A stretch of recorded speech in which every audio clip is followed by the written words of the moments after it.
Ladies and gentlemen, it's time to face the impressions. Actually, doing the X Factor guy, all you have to do is, right at the very end, roar like a lion. Simon Cowell! Thank you, and here we can witness a whole plethora of strange and fascinating creatures. That's good. Nice. Yes! The obligatory wild pack of street dancers and the balding, middle-aged car enthusiast. Look at the body on this. I love the sexy curves, the exquisite contours, but most importantly, the two big airbags. So actually, to do Jeremy, you just have to get a few key points in. You have to start low, go up like this, pause, and go back down like this. So once you've got your Jeremy, it's very easy To slip into Gawk. It's all about working it, and looking good. Hey, big boy, yes, look at me, hey, well done. Yes, to do Gordon, you have to jump up and down as if you're absolutely busting for the toilet, yes? And another guy that also talks in quite a breathy manner, who's not a million miles away, ladies and gentlemen. Do an impression of What are you Dent. doing? Huh? What are you doing? He also talks very pointed and staccato, is this guy. Now, to do your Declan Donnelly, what you have to do is always look like you're on the verge of laughing out loud while sharing a cheeky little in-joke with members of the crew. Gary on camera too, he gets it. No one ever tries to do me.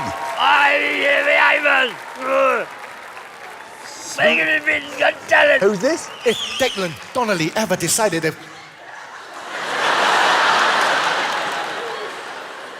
Declan decided to go into politics, what you'd have to do is send him to Eton, lower his voice, and then you would have this chap. Now, to do your Boris, you have to talk at different speeds whilst looking like you've been up all night, downing tequila in a bush.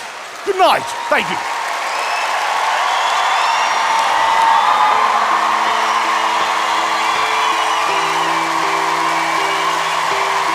Of all the years we've had impressionists on this show, I genuinely think this is the best and most original act we've had. Thank you very much. So we're going to take a vote. David.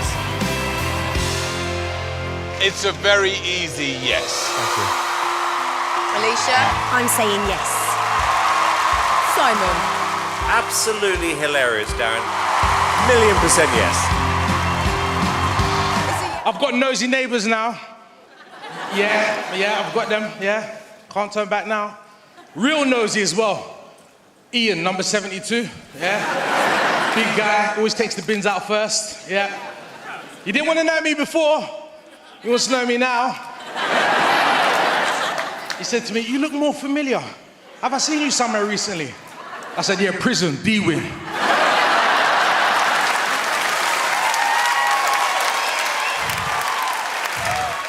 We met in the showers. You think that'll get rid of him, isn't it? No, Ian's still nosy. And he knows everybody's business in the area. He said to me, don't trust the kids at number 64. I said, why? He said, the other day, they stole my Lucky Jubilee pants off the washing line. I said, what do you want me to do with that information, Ian? And how do you even know it's them? It could have been the foxes. This is when I knew Ian was one of a kind. He said, I know all the foxes in the area.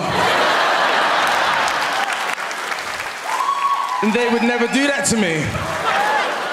All right, Dr. Doolittle.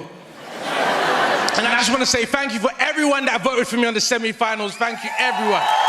Yeah, thank you. It's so emotional. But it's now shown me how the nation views me as well. Taking pictures with some fans outside. Yeah. And I heard one of the mums say, Stormzy's put on a bit of weight, hasn't he? Stormzy! I know nothing like Stormzy. Anthony Joshua, yeah, but Stormzy. I said, that's it, I'm going gym today. Because I used to go gym religiously, you know, and I mean religiously. Christmas, Easter, Ramadan. Yeah. I'm not gonna lie. I did. I was one of those guys in front of the mirror as well. You know, yeah. I wasn't even holding weights. I wasn't even at the gym. I was at the bus stop. Like a weirdo. To lose weight, I used to cycle to work with my mate. Never again, by the way, never again. The reason is because there's different type of cyclists, isn't it? You've got cyclists and you've got cyclists. My mate is a what? Cyclist. They're different. He's got the spike shoes, looking like he's doing track and fields. The spandex suit, looking like Spider-Man from Scotland. He's got the bike with the curved handlebars. Yeah, you've seen them. How do they ride?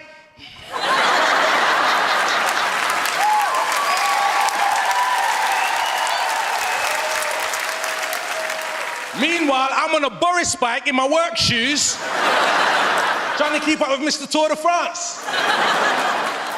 Right past me, you need a hand, mate? No, Toby, I need a car. Speaking of cars, now I know what it feels like to be cut off by a driver. Yeah, because we all know, I've been on both sides now, and we all know cyclists hate when you cut them off. They always got something to say as they go past, isn't it? When you get out of it.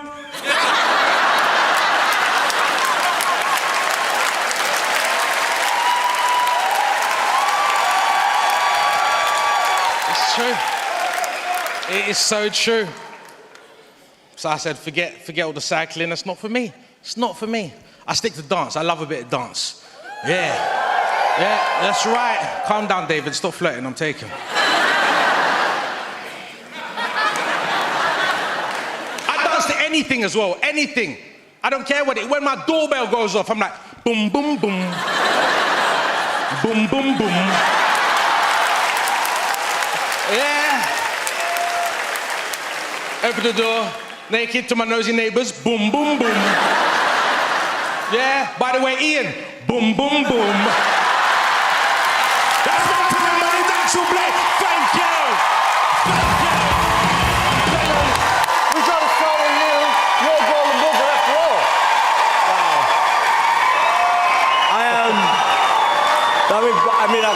What can I say? I mean, hello. Brilliant. I feel really emotional for you right now because when we first met, we talked about, you know, what your day job was and what your dream was, you know? And you told me this was your dream. And then you talked about being a dad and, you know, I saw your son in the VT again there and your bond. It's not just how brilliant you are, it's how much I like you and how much we all like you as well. And honestly, I really do believe this. I really, really believe we have discovered a star. Yes. And I could not be happier.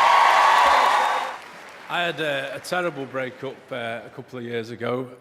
We were together for a good chunk of time, 5.5 years. We were in a serious relationship. Serious because we never had fun together.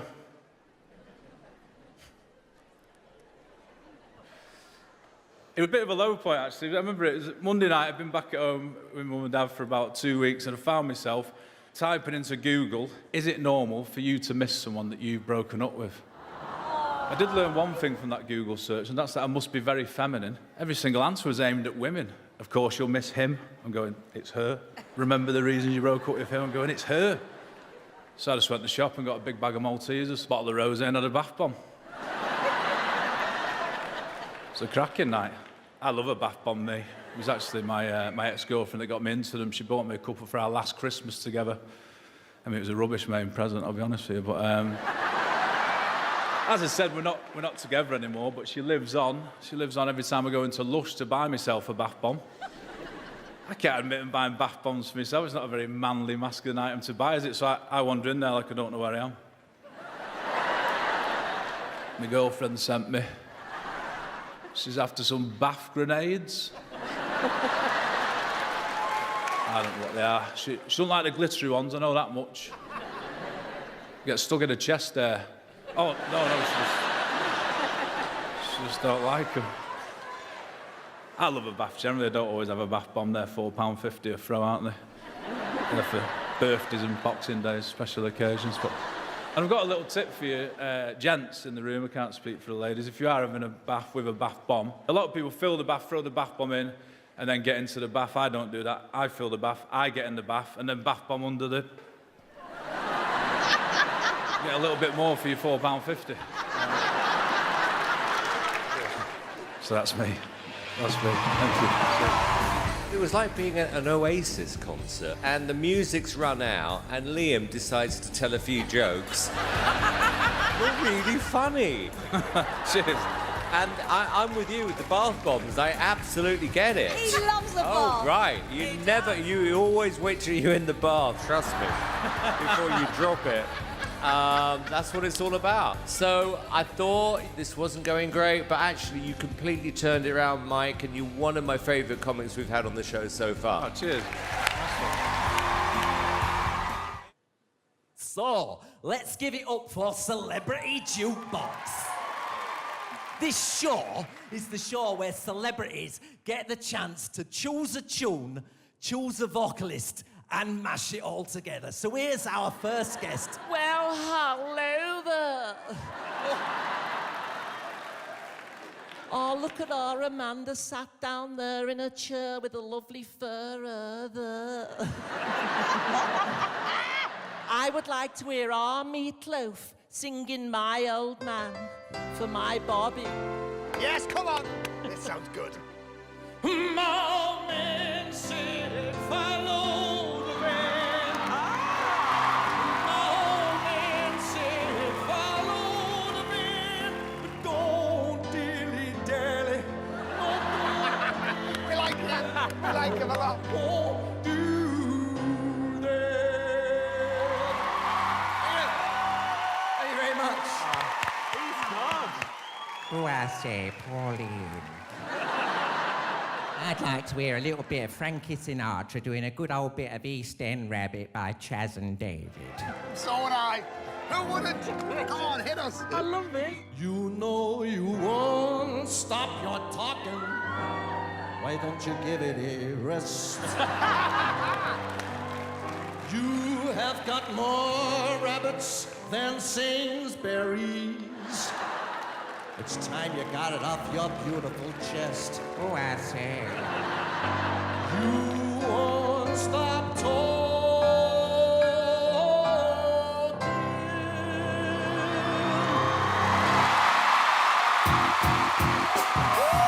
He's brilliant.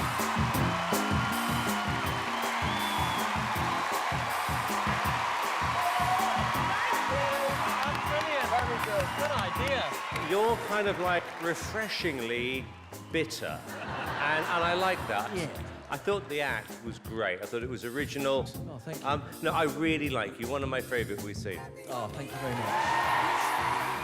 Hi everybody, my name is Eva. Now, before I start, I would like to apologise if you can't understand me. I got a disability called cerebral palsy, and I'm from the Black Country. So if it's easier, wait until you get home and rewatch me with the subtitles on.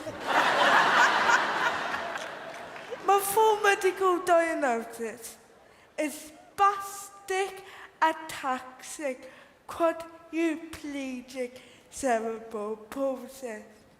Really? I have enough trouble asking Alexa a question. And they expect me to say that. I mean, come on. That's very good. So funny.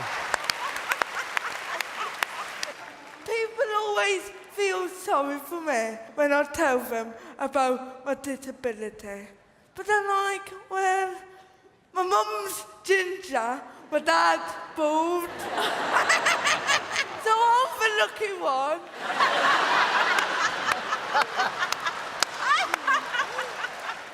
I actually had a bit of hard time at school, so now I get homeschooled.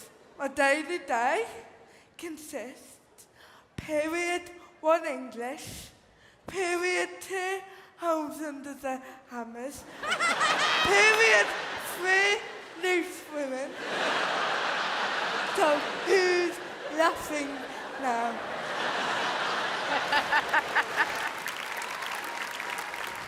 When you're disabled, people are like, you can do anything you want in life. Nothing can stop you. Well, yeah, but to a degree.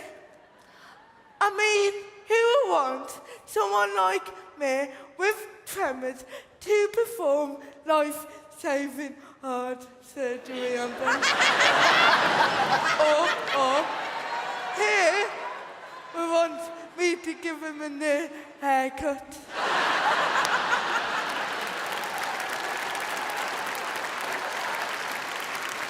Thank you, you've been brilliant, and I've been Eva. You are fearless, and people are going to love you. Okay. They really are. Thank you. We're meeting the most incredible people this year, like you, who are just brilliant. And I think you are one to beat now, Eva. I love you. Thank you. Don't worry, I know what you're thinking. Harry Potter's had a nasty Quidditch accident. Do you know what I can't stand? Sorry, let me emphasise. Do you know what I can't stand? But look on the bright side. I've never had to queue at Disneyland. Now, I'm just going to throw a disclaimer out there. If I do get too energetic, please stop me. I want to keep my benefits. Otherwise, how would I heat the jacuzzi? I'm joking. It's a pool. I was at the cinema seeing the new James Bond film the other day, and it got me thinking, maybe I would have liked to have had a go, being James Bond, but obviously I'm a bit inhibited. Ah, Mr. Bond, I've been expecting you.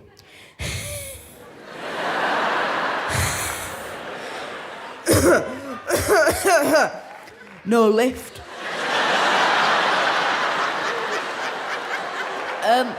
But this isn't the first Britain's Got Talent event I've been to. I was actually at the live tour in Manchester, funnily enough, 2 years ago. And the staff, they couldn't have been more helpful, moving people out the way, getting us to a seat. And then when we finally got there, the view was just fantastic. And we sat down, and my sister, she tapped me on the shoulder, turned round, and I'll never forget this as long as I live. She said, "Jack, we are so lucky you're disabled. You cannot take her anywhere." Thank you very much. I've been Jack Cowell. Goodbye.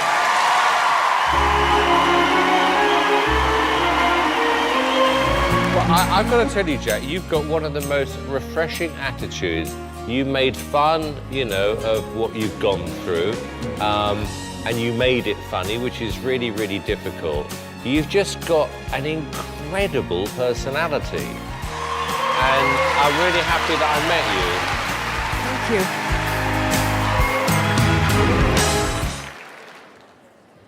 Hello, I'm Natalie Cassidy. And today, we're going to be health working out. So everyone put your hands out in front of you, spread your legs, and do some squats. Lie down, the baby, on Martin Fowler's sofa. Isn't that right? Dawn Cotton would be proud, wouldn't she?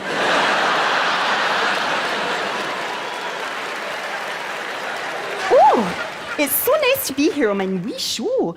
And today's guest is absolutely fantastic. You know what? I'm going to meet her. Hello. Oh, thanks for having me, Charlemagne. Oh, I'm so nervous. Oh, come here. Oh. And then, I was on Go Out of the Jungle recently. Oh my God. I mean, I saw those ones, and I was like, whoa. And then I saw even more ones, and I was like, whoa. And then they tried to make me eat the ones. And I was like, whoa. And I was like, whoa. And then I was being sick everywhere. Oh my goodness, have you seen the bacteria in here? It is awful. Isn't that right, Kim? Oh, my love. Oh, that stinks. Darling, it's me, Louis Spence, dancing. Everyone up the top. Come on, duck. Everyone, come on, duck. Everyone, duck, duck. And down, duck. And down. And Spence! Duck. Oh, ooh. Oh.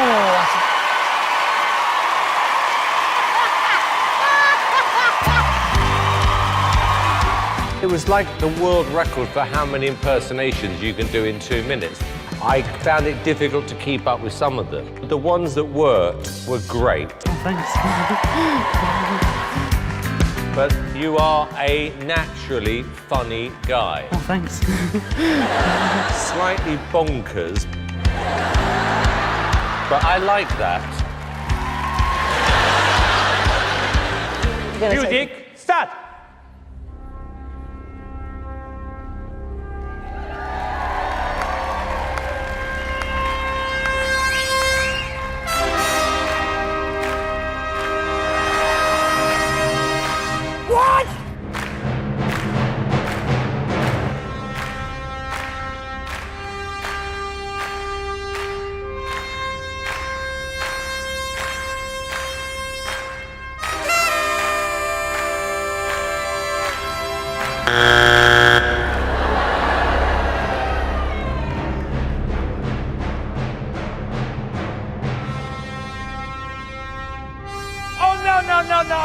No.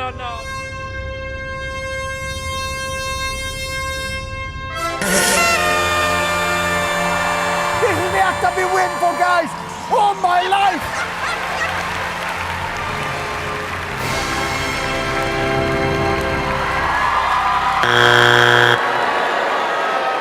It's my birthday. Can you sing birthday song?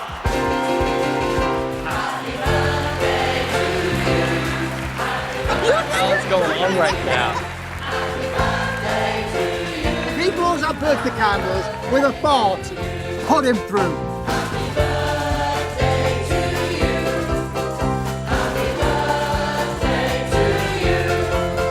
Happy birthday, Ichikawa. Happy birthday.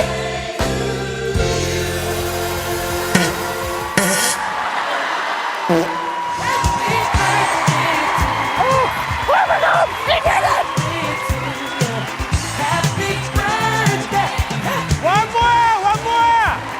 Oh, it's torture! Oh, I can take more. Last performance.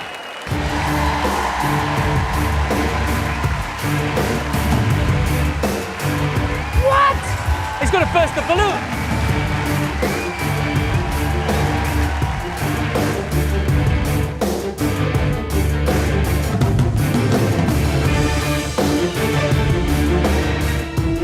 What's that? The dart, I think.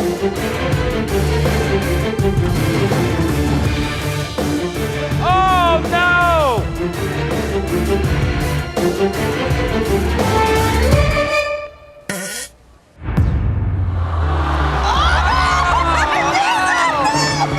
Hey, mate!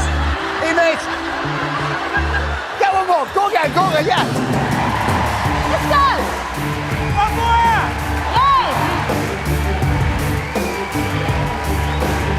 Come on!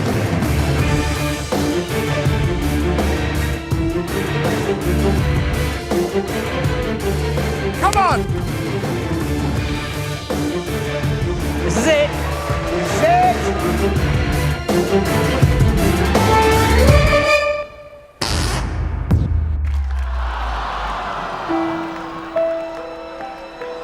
Oh, no!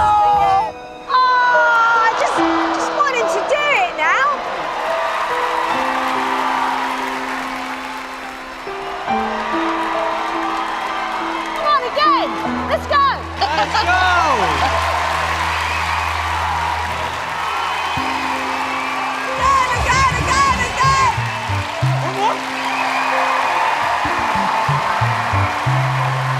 this to work.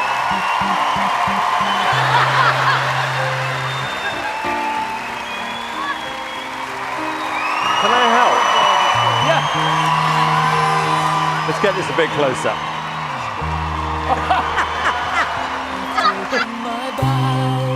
Come on, let's go!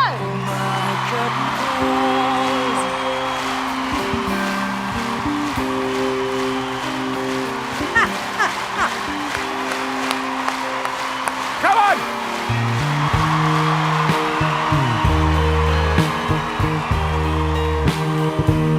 I consider it a challenge before the whole human race, and I ain't gonna lose.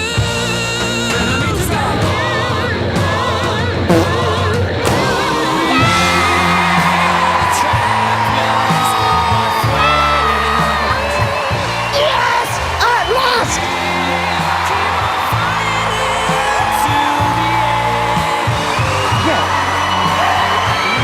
Yes!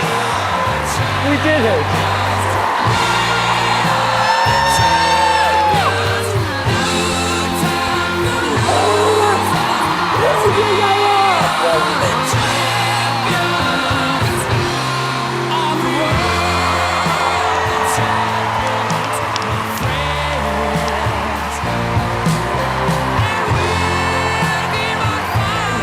Well, I didn't know what was going on.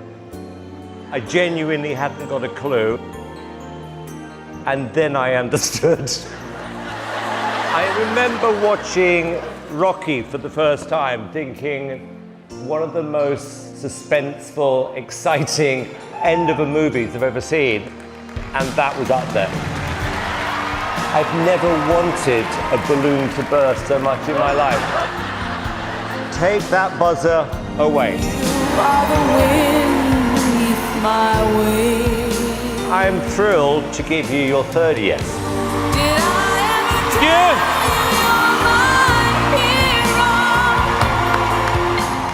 What do you think he's gonna do?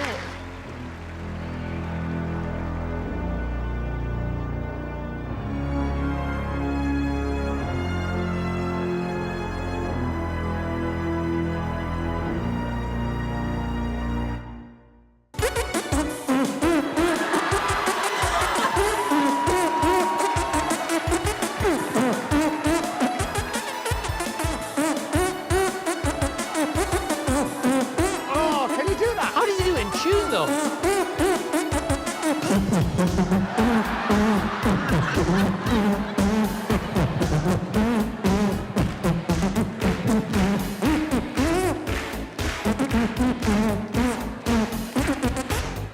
Ghostbusters!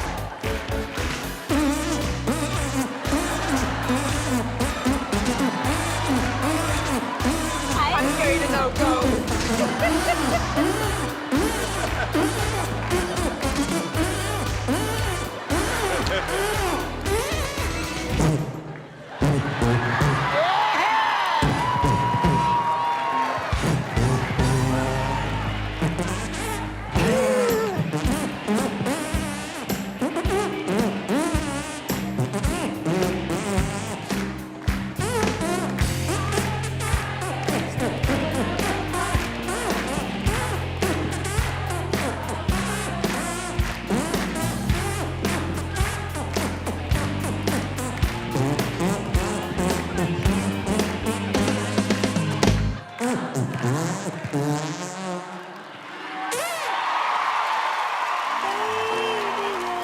Well, for what you do, it's the best we've ever heard. Some of these things I kind of base it on my son Eric. What's he gonna love? And I know you are gonna be his favorite act on the show tonight. Genuinely. Not only am I a comedian, I'm a musical comedian. Give me a cheer if you're a fan of the guitar. Yeah, well, that's a real shame. So I'm able to get on with what I can do with a lot of grace and dignity. So I really hope I achieve that today. Here's the first song. I got into an Uber, but it was not for me. And I was too awkward to get out, so now I live in Leeds. I should explain, Amanda. Uber, it's like a chauffeur you get from your phone. Oh, I'm enjoying this now. This next song is called An Episode of Medieval Top Gear. Hey, what's the horsepower on that thing? 1.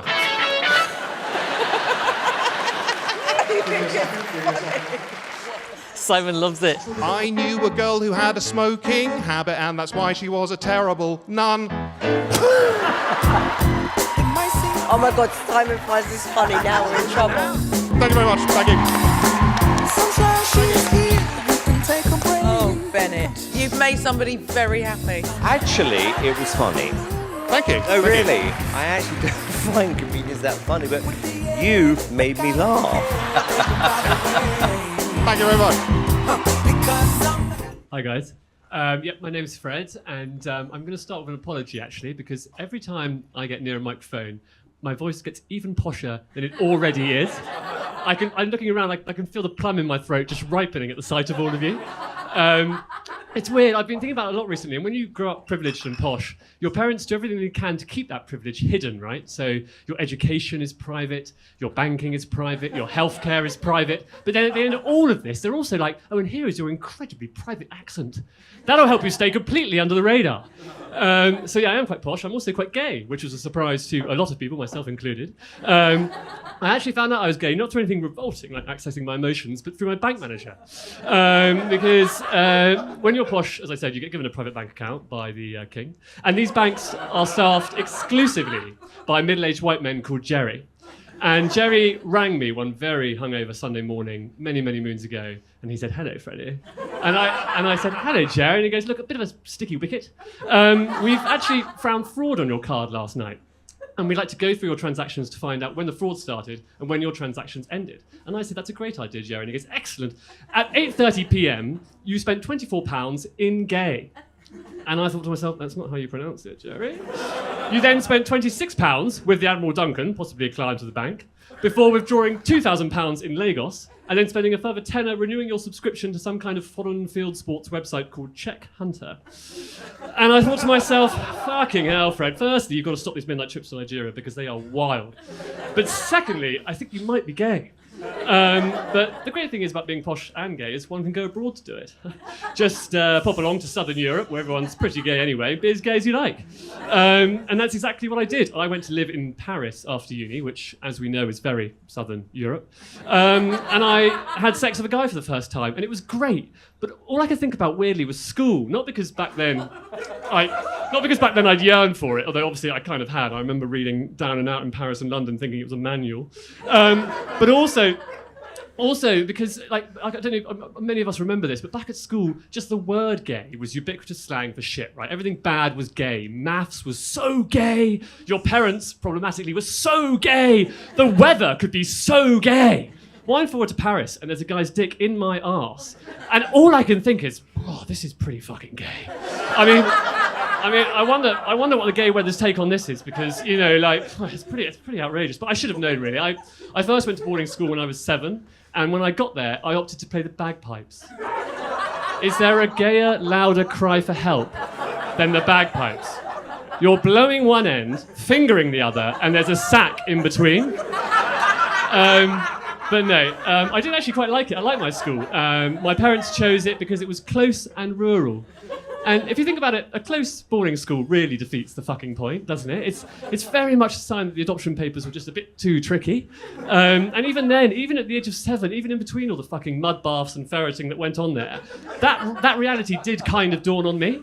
But no, I did like it. I liked it really for 2 main reasons. Firstly, the uniforms were pink, which was tremendous. And secondly, we had fucking hovercraft to drive in our spare time. Fucking hovercraft. We had 2 pet hovercraft in our little pink uniforms. It was so great. It was so camp. It was like Thunderbirds, but with actual paedophiles. So yeah, no, it was great. And I was able to go there, and I was able to kind of go through all my schooling life, really, because my granny, who paid the fees, and she's an extraordinary woman, my grandmother. She had 2 main hobbies, kleptomania, even though she had everything and lived in a fucking castle, and killing animals. Yeah, her kleptomania was amazing. She was like a shit Robin Hood. She stole from the rich, but she gave to the rich. She wasn't like she wasn't a particularly nice person. Like, the animal she enjoyed killing the most in her lifetime were dove. Literally the messenger of peace. She shot thousands of dove in her lifetime, but the more I look back on it now, the more I kind of understand her, because she didn't have a message of peace. And frankly, it's very hard to love thy neighbour when you live within a moat. But thank you very much. What else was I going to say? I got slightly lost now. Yeah, I had one other thought to finish off with, guys, was that the other day my boyfriend and I were repainting our flat, and well, not repainting the flat, repainting one room in the flat, and anyway, we were painting away, and it was a bit boring, and it was a bit of sexy time, and then it finished, and all I can remember thinking was to myself, thanks to all of my schooling life, I thought to myself, God, that's the second time I've come on Farrow and Ball. Anyway, that's it. Thanks very much. Thank you.